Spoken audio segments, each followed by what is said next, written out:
राजा जो था ना, इस सब लोगों को पकड़कर, इन सब लोगों को पकड़कर जेल में डाल दिया। जनता आग बबूली हो गई, कहीं कि हमारे लोगों को जो विरोध करने के लिए टेनिस कोर्ट में गए थे कि टैक्स नहीं देंगे, उन्होंने शपथ दिया कि राजा का हम हटा देंगे, तुम उसको जेल में डाल दिए। तो इतिहासकारों ने महिलाओं की इस वीरता को सराहने के बदौलत नाम दिया है चुड़ैलों का धावा। हम लोग अब देखते हैं फ्रांस की क्रांति को। देखिए, फ्रांस की क्रांति में लुईस 16वां बहुत खच्चर राजा था। वो जनता के बारे में कुछ सुनता ही नहीं था। जनता क्या कर रही है क्या नहीं मतलब ही नहीं था उसको। राजघराने में बिना मतलब का शानो शौकत रहता था। खर्च इतने ज्यादा रहते थे जिसका कोई हद नहीं यहाँ पर, समझ गया। तो लोग उब गए थे जनता से। और उसकी रानी जो थी ना, वो और खचरी थी।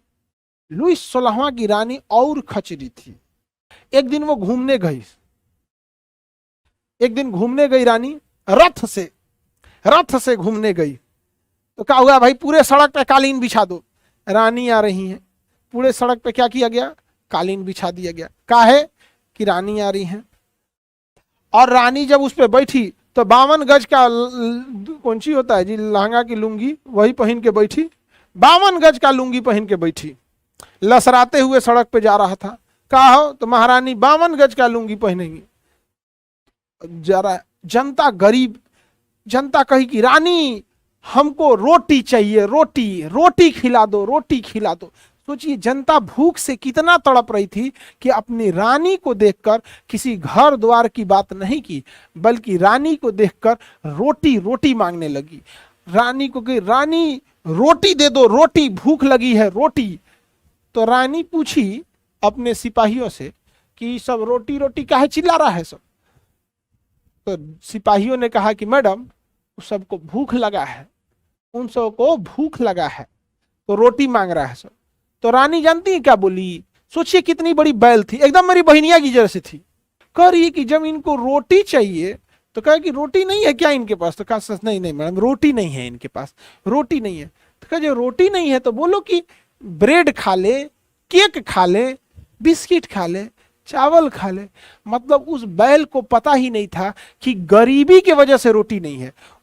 रानी को लगा कि इसके घर में कोई चीज की कमी नहीं है, गाड़ी है, बंगला है, घोड़ा है, रथ है, केक है, ब्रेड है, बिस्किट है, ड्राई फ्रूट है, सब कुछ है, शायद रोटी नहीं है। तो बहुत दिन से रोटी नहीं खाए होंगे, तो रोटी खाने का मन कर रहा है।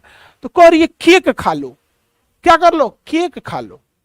लोगों ने कहा कि ईरानी को ना बड़ी मार मारेंगे, ईरानी को क्या करेंगे, बड़ी मार मारेंगे।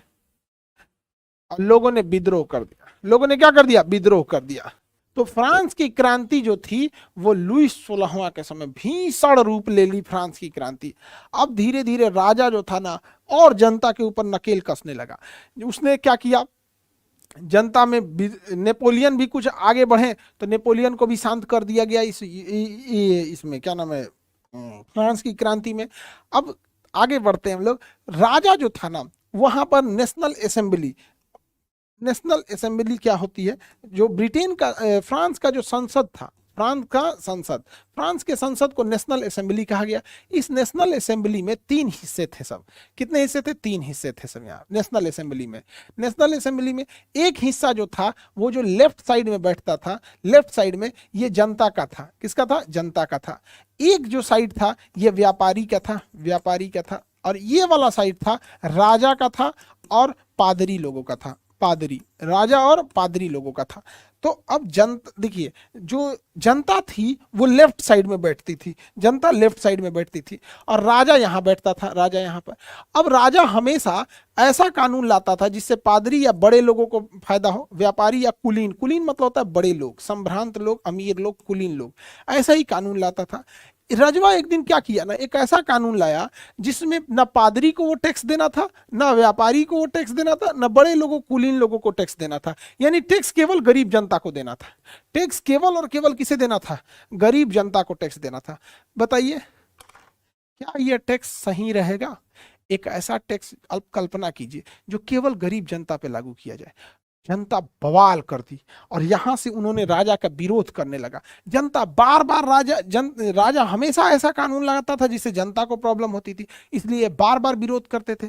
तो वहां से एक परंपरा चल गई कि जो भी विरोध करने लगा सरकार का या राजा का जो विरोध करने लगा, सरकार का जो विरोध करने लगा, उसको लेफ्टिस्ट कहा जाने लगा, क्योंकि वो लेफ्ट साइड में बैठ रहा था। वामपंथी हो गए, लेफ्ट साइड में बैठने लगे, बाएं हाथ के बैठने लगे, वामपंथी हो गए या लेफ्टिस्ट हो गए।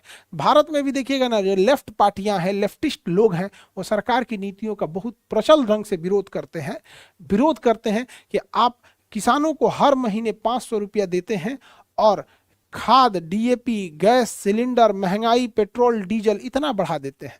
तो ये लेफ्ट वालों का कहना है कि आप आखिर वो किसान का पैसा कहाँ बच रहा है, समझ में आएगी नहीं आएगा? तो ये उन लोगों का है। तो लेफ्ट विचारधारा समझ में आ गया कि नहीं? लेफ्ट विचारधारा यहीं से आती है यहाँ पर। तो लेफ्ट विचारधारा समझ में आ गया? आगे बढ़े। ये तो गलत था, बिल्कुल गलत था, विद्रोह किया और जनता पे प्रभावित हो गया था। समझ में आ गया कि नहीं? आप पढ़ने जाइए 18% लगेगा, हीरा खरीदने जाइए 2-3% जीएसटी लगेगा। समझ में आ गया कि नहीं आ गया? काहे के लिए पढ़ाई कर रहे हो? हीरा खरीदो, हीरा, समझे? पढ़ाई करेगा सर, यहाँ पे 18% जीएसटी दो, पढ़ेगा तुम लोग। आगे बढ़े। तो यहां पर जनता ने विद्रोह कर दिया, लेफ्टिस्ट आ गए लोग यहाँ पे, और जनता यहां से भाग गई, उठ के वॉकआउट कर दिया कि हम विरोध करते हैं, वॉकआउट, मुर्दाबाद मुर्दाबाद, वॉकआउट कर दिया। और यहाँ एक बड़ा सा मैदान था टेनिस का बड़ा सा मैदान, टेनिस कोर्ट।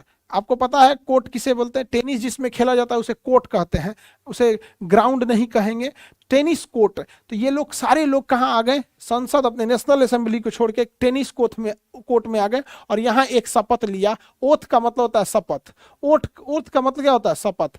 तो बताइए फ्रांस की जनता ने कहां पर शपथ लिया था? तो टेनिस कोर्ट के मैदान में शपथ लिया था। शपथ को अंग्रेजी में ओथ कहते हैं, इसलिए इसे टेनिस कोर्ट ओथ कहा जाता है, टेनिस कोर्ट ओथ कहा जाता है।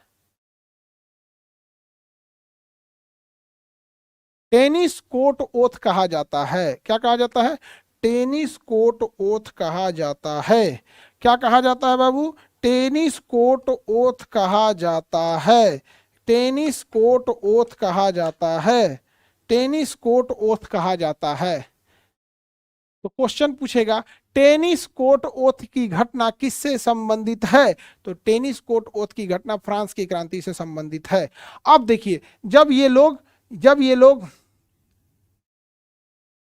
लोग यहां शपथ लिए तो राजा भड़क गया, कहता है हमें बाहर निकालोगे? रानी कही कि हाँ हाँ बाहर निकालिए, ब्रेड खाता है सब, रोटी खाता है सब, भगाइए यहाँ पे, ये दिखने में भी सुंदर नहीं है सब, तुम लोग सुंदर क्यों नहीं हो? तो उसकी रानी की सलाहकार ने कहा मैडम ये गरीब है सब ना, खाना पीना का तो पैसे नहीं है, घर द्वार का तो पैसे नहीं है। तो कहा पैसा नहीं है तो उससे क्या मतलब, मेकअप तो कम से कम रखेगा सब ना, सुंदर दिखना चाहिए। कहा कि मैडम पैसा नहीं है। तो अरे सुंदर दिखने और पैसा में क्या मतलब है? मेकअप करो इनको, देखो तो हम मेकअप करते हैं, हमको पैसा लगता है, बताओ हम कोई पैसा दिए हैं?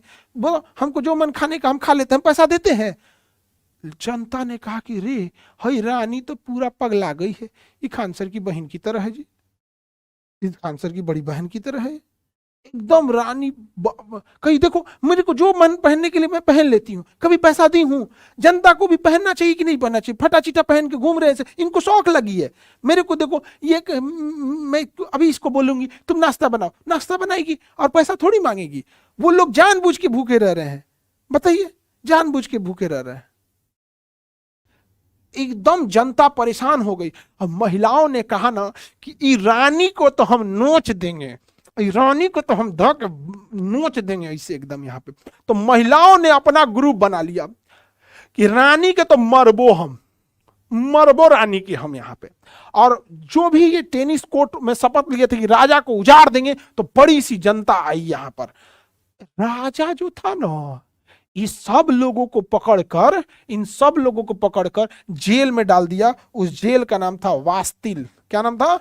वास्तिल। और विदेश से सेना मंगाया कि जो विद्रोह करेगा उसे मारो। तो जनता आग बबूली हो गई, कही कि हमारे लोगों को जो विरोध करने के लिए टेनिस कोर्ट में गए थे कि टैक्स नहीं देंगे, उन्होंने शपथ लिया कि राजा का हम हटा देंगे, तुम उसको जेल में डाल दिए। तो पुरुषों की एक बड़ी फौज निकली, पुरुषों की एक बड़ी फौज निकली और वास्तिल जो जेल था, इस जेल को तोड़ दिया गया। वास्तिल जेल को 14 जुलाई 1789 को तोड़ दिया गया। 1789 को इस वास्तिल जेल को तोड़ दिया गया, जिसे वास्तिल जेल का पतन, दुर्ग मतलब होता किला, जेल किला की तरह था, वास्तिल दुर्ग, दुर्ग मतलब किला का पतन कहते हैं। तो फ्रांस की क्रांति में वास्तिल दुर्ग को तोड़ दिया गया, और जब तोड़ दिया गया, पुरुषों ने तोड़ दिया, तो महिलाएं वहां की प्रेरित हो गई।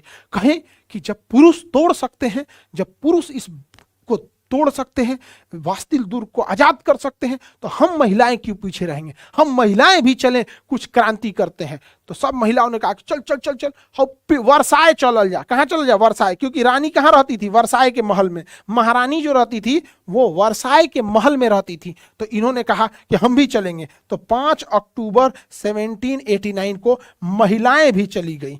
किस चीज के लिए? महिला गई वहां पे। लगभग 10,000 महिलाओं ने एक साथ हमला कर दिया वर्साय के महल पर। महिलाओं ने हमला कर दिया वर्साय पर, और 10,000 महिलाओं ने हमला किया। तो रनिया भाग गई, रनिया भाग गई, समझा क्या? भागो भागो भागो भागो, भाग गई वहां पे। करीब लोग पागल हो गए, भागो, भाग गई वहां पे। इतिहासकारों ने महिलाओं के इस वीरता को सराहने के बदौलत नाम दिया है चुड़ैलों का धावा। इन 10,000 महिलाओं ने जो क्रांतिकारी काम किया, उसको उन्होंने लिखा कि चुड़ैलों का धावा। आप बताओ महिलाएं, ये गलत है कि नहीं है? अब जब ये चुड़ैलों का धावा ही है, तो कोई भी शिक्षक उसको क्या पढ़ाएगा? चुड़ैलों का धावा ही पढ़ाएगा। इतनी बहादुरी का काम की कि महारानी के महल को तोड़ दिया, भागने पे मजबूर कर दिया। उन भूखी महिलाओं ने, जिनके पास तन ढकने को बढ़िया कपड़े नहीं थे, उन लोगों को ऐसा नाम दिया गया। और ये अंग्रेज कहते हैं कि बहुत सभ्य है। आपको कुछ पल के लिए हंसी आएगी, लेकिन उनकी आत्माओं को याद करके सोचिए, जो राजा और रानी जैसे ऐसे पागल राजा और रानी की यातनाओं को सहने के बाद जब उन्हें बर्दाश्त नहीं हुआ, तो ये कदम उठाई। उसके बाद इतिहास ने उन्हें चुड़ैलों का धावा कह के बोला। ये सरासर गलत है। बताइए, हमारे यहाँ जब आज़ादी की लड़ाई लड़ी गई थी, तो लक्ष्मी ब्रिगेड बनाई गई थी। यहाँ पर लड़कियों की सेना को मंजरी सेना कहे थे, लड़कों की सेना को बानरी सेना कहे थे, क्योंकि भगवान राम की भी सेना में बानरी सेना थी। हम लोग लड़कियों की सेना को बंदरी सेना भी नहीं कहते, हम लोग उसे मंजरी सेना कहते। बिल्कुल गलत है। लेकिन लड़कियों को ये बात पता रहेगी तब तो उठाएंगे। आज वही फ्रांस की नगरी, राजधानी पेरिस को हम लोग फैशन नगरी कहते हैं। फैशन नगरी, विश्व सुंदरी बनेंगी, कोई ताज पहन के घूमेंगी, साबुन तेल बेचेंगी। बिल्कुल गलत था ये।